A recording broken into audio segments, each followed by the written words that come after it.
आगामी स्थानिक स्वराज्य संस्था निवडणुकांच्या पार्श्वभूमीवर मतदार याद्यांमध्ये मोठ्या प्रमाणावर बनावट आणि दुबार मतदारांची नोंद झाल्याचा आरोप करत महाराष्ट्र नवनिर्माण सेनेनं निवडणूक आयोगावर जोरदार टीका केली आहे। ठाणे शहरात महाराष्ट्र नवनिर्माण सेनेच्या जनहित आणि विधी विभागाचे शहराध्यक्ष स्वप्नील महिंद्रकर यांच्या पुढाकारानं निवडणूक आयोगाची डोळ्याला पट्टी या शीर्षकाखाली व्यंगचित्रात्मक फलक मोहीम राबवण्यात आली आहे।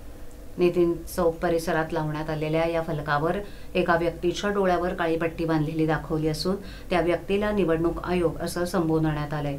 त्या व्यक्तीने लक्ष फलकावर बनावट मतदार आणि दुबार मतदार असे शब्द लिहून त्यावर बाण मारलेले दिसत आहेत। विशेष म्हणजे त्या व्यक्तीच्या डोळ्यावर सत्ताधाऱ्यांची पट्टी बांधलेली दाखवून आयोग सत्ताधाऱ्यांच्या हितासाठी काम करत असल्याचा स्पष्ट संदेश या व्यंगचित्रातून दिलाय। या फलकाच्या माध्यमातून मनसेनं निवडणूक आयोगाच्या निष्क्रियतेवर आणि उदासीनतेवर तीव्र प्रहार केलाय।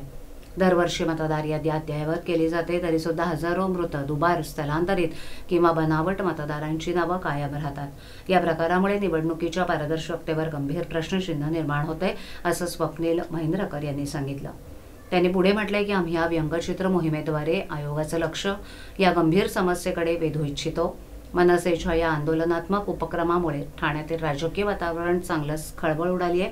नागरिकांमध्येही या विषयावर चर्चा रंगू लागली आहे। आगामी निवडणुकीच्या तोंडावर बनावट मतदारांचा मुद्दा पुन्हा ऐरणीवर आलाय। मनसेच्या या व्यंगचित्र मोहिमेमुळे निवडणूक आयोगाच्या कार्यपद्धतीवर पुन्हा एकदा प्रश्नचिन्ह निर्माण झाले।